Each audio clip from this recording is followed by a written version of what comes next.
विधायिका, कार्यपालिका, न्यायपालिका का नाम हमारे देश में बहुत ही सम्मान के साथ लिया जाता है। इनमें जाने वाला व्यक्ति बहुत ही सम्माननीय नजरों से देखा जाता है। लेकिन भारत के 28 राज्यों में विधायक बन के आने वाले माननीयों की अगर बात की जाए तो इन लोगों ने चुनाव से पहले एक शपथ पत्र दाखिल किया था। एडीआर ने एक रिपोर्ट जारी की है।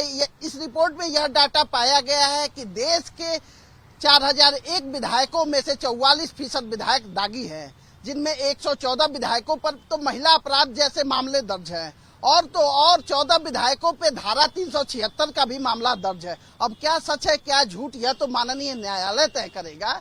लेकिन जो लोग विधायिका में बैठ के विधान बनाते हैं, हमारे लिए नियम कानून बनाते हैं, उन पे दर्ज या गंभीर मुकदमे कहीं न कहीं दुखदायक है। इस पर एक्सपर्ट्स का क्या कहना है, आइए सुनते हैं। अभी तत्कालीन जो हमारे देश में एडीआर की रिपोर्ट आई है वह बहुत ही चिंताजनक और दुखद है।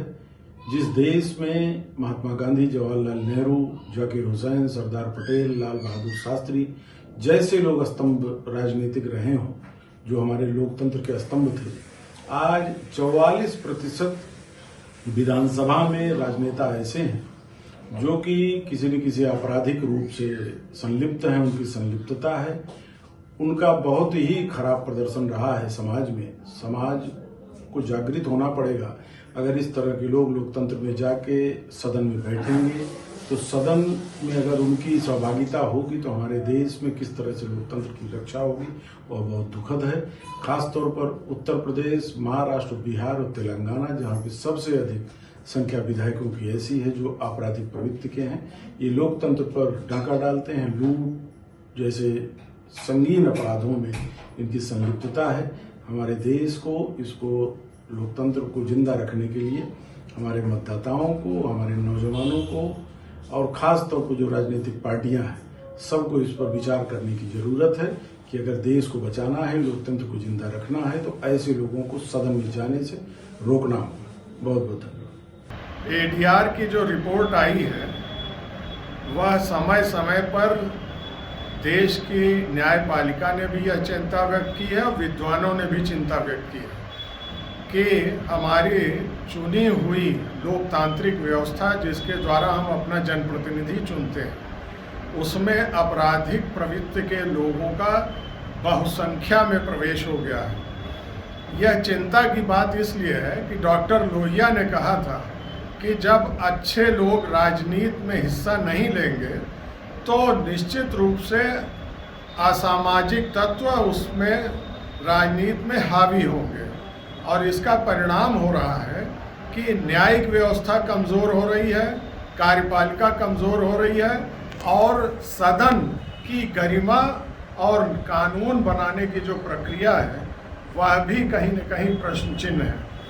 मैं समझता हूँ कि विद्वानों को, प्रोफेसर्स को, डॉक्टरों को, अधिवक्ताओं को और भी जो विद्वान लोग हैं जो समाज में एक अच्छी छवि रखते हैं, वह जनता को जागरूक करने का काम करें, जनता को साथ लेने का काम करें कि ऐसे लोग हतोत्साहित हों और विशेष रूप से राजनीतिक दल के जो मुखिया हैं उनके ऊपर यह दबाव पड़े कि वह अच्छे लोगों को टिकट दें।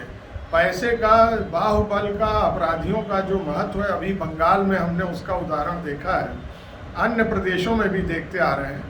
उत्तर प्रदेश में भी पिछले 25 वर्ष का जो कार्यकाल रहा है उसमें अपराधी तत्वों की महत्व दिया गया, जिसने प्रदेश के विकास और देश की छवि और उसके जो एक सम्मान होना चाहिए था उसमें कहीं न कहीं प्रतिरोध हुआ। यह चिंता की बात है।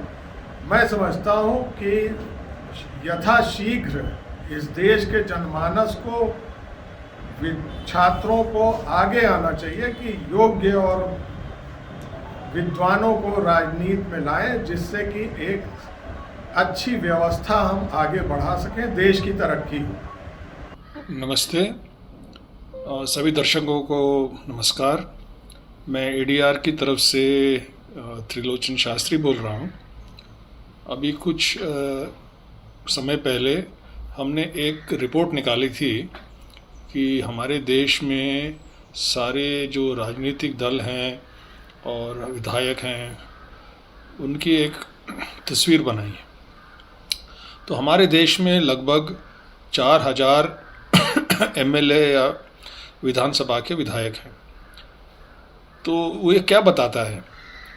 तो सुप्रीम कोर्ट के आदेश अनुसार सभी विधायकों को एक शपथ पत्र इलेक्शन कमीशन को देना होता है, जिसमें वो पूरा अपना ब्यौरा देंगे कि उनके खिलाफ क्रिमिनल केस है कि नहीं।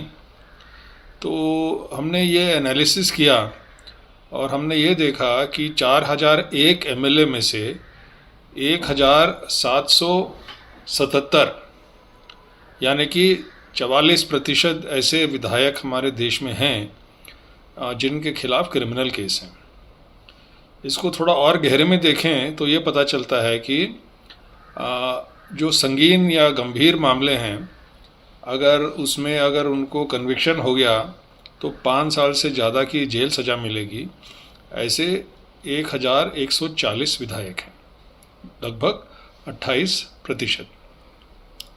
इसमें सारे दलों के लोग हैं, क्योंकि भाजपा के पास सबसे ज़्यादा विधायक हैं, उनके पास सबसे ज़्यादा क्रिमिनल विधायक भी हैं, वो लगभग 480 हैं। उसके बाद कांग्रेस है, कांग्रेस के साथ 333 हैं, और सभी दलों में इस टाइप के विधायक हैं। और कुछ राज्यों में ज़्यादा हैं, वो राज्यों का नाम भी मैं बता देता हूँ। यूपी, बिहार, दिल्ली, महाराष्ट्र, झारखंड, तेलंगाना। यहाँ पे 50% के मतलब लोग जो विधायक ऐसे हैं जिनके खिलाफ क्रिमिनल केस हैं। तो ये मैं कहता हूँ कि हम ADR की तरफ से कहते हैं कि ये कलयुग के लक्षण हैं, ये सत्ययुग के लक्षण नहीं है, मगर शायद हम कलयुग से भी आगे निकल गए। तो इसका विकल्प क्या है, इसका समाधान क्या है? तो हमारे पास एक औजार है, उसको कहते हैं वोट। हम वोट से इसको बदल सकते हैं। हर एक नागरिक के पास वोट है। सबसे पहले हमें अपना नाम दाखिल करना चाहिए कि हमारा नाम वोटिंग लिस्ट पे हो। खास तौर से हम देखते हैं कि 18 साल जब होती है तो कई युवक ऐसे हैं वो इसका नहीं करवाते। 70% ऐसे युवक हैं जो अपना नाम ही दाखिल नहीं कराते। तो पहले नाम दाखिल कराएं और जिस दिन वोटिंग का समय आएगा ज़रूर जाके वोट डालें। मगर ऐसे सभी पार्टी इस टाइप के लोग हैं तो किसको वोट डालें? तो हमें जो है ना, अपने व्यक्तिगत सोच से उठकर अपने बारे में, अपने परिवार के बारे में और अपने देश के बारे में सोचना पड़ेगा। ऐसे लोग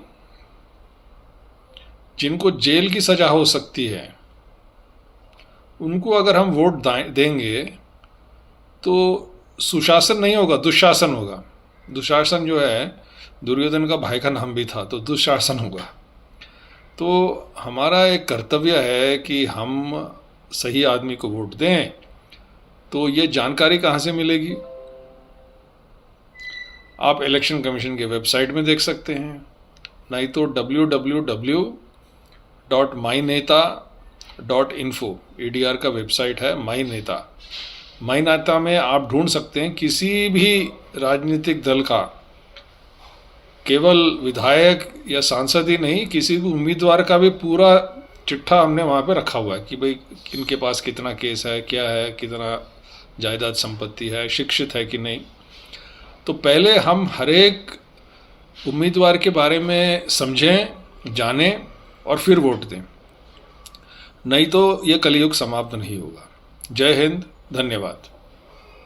अगर सबसे ज्यादा दागियों की बात की जाए तो इन दागी माननीयों में सबसे ज्यादा शिक्षित कहे जाने वाले राज्य केरल के लोग शीर्ष पर है। केरल में 70% विधायक जो है वह दागी हैं, तो वहीं उसके बाद बिहार और फिर देश का दिल दिल्ली तीसरे नंबर पर है। ऐसे में विकास के क्या कार्य होंगे यह तो सोचने की बात है, लेकिन उससे पहले माननीय लोग न्यायालय के जाल से कैसे बचेंगे यह उनके लिए चिंता का विषय है।